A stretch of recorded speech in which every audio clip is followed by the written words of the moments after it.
Arizona proof of citizenship law heads back to court amid fears of non-citizen voting.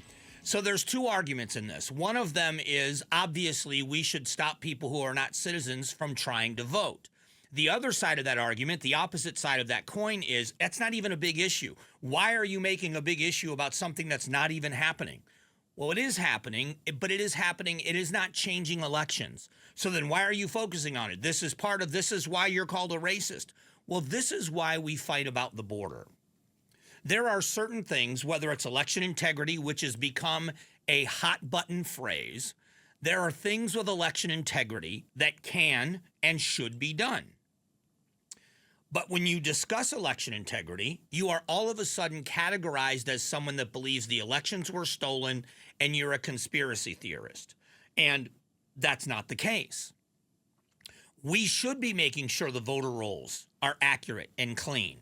That if you move, if you're not an active voter, if you die, that you shouldn't be on the voter rolls. That's a no-brainer to me. But when you say we should be doing that, what ends up happening is you're claiming that the elections are being stolen. I've never claimed that. I am someone that from the very beginning was a very outspoken Republican that said that is a losing issue for Republicans to say the elections were stolen. We've got to stop doing that because it diminishes people's faith in the process, and then we're going to ask them to vote. And so I think it's the wrong thing for us to do. But that doesn't mean that there aren't issues that need to be addressed. I am someone that is an immigration advocate. I think we need a thriving legal immigration system in America that Americans can be proud of. But that does not mean that we shouldn't address the very serious issues of illegal immigration.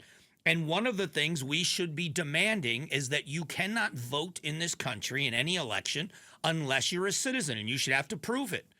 Showing an ID to vote makes sense for people. Listen, for me personally, look at what in my life, you go to a show. I've used this example before. When I've gone to the rodeo in Scottsdale, when I've gone to D-backs games, when you go anywhere and there are tickets for you at will call, you can't walk up and say, I'm so-and-so, I'd like my tickets to the game. You got to have an ID. I can't show them a water bill with my name on it. They're not going to let me show them my water bill. I have to show them an identification. And you have to do it to cash a check. If you still write checks, you have to do it for everything. It makes perfect sense to most people that you would have to identify yourself to do something as important as vote. And yet we fight about it as if, because I will say you should have to show an ID, and you say, well, nobody's cheating anyway. I don't believe that people are changing elections by fraudulently voting. That doesn't mean it's not a problem, and it doesn't mean that we shouldn't be doing everything to stop it. The border issue and arguing about the border is always going to happen, but there are certain things that both sides should agree on, and one of them is if you're not a citizen, you shouldn't be voting in any election. I mean, that to me seems like one of the areas where we could take a step toward each other and say, yes, we agree on that. So Arizona, again, people that are proponents of this are being called racist and xenophobic and all of these other things because they dare say, we just want to make sure that if you're voting in our elections, you're a citizen. That isn't unreasonable. And yet it's going back to court. I just find it to be a little, not humorous, but frustrating that that's not the one area we can all agree on. And it seems odd.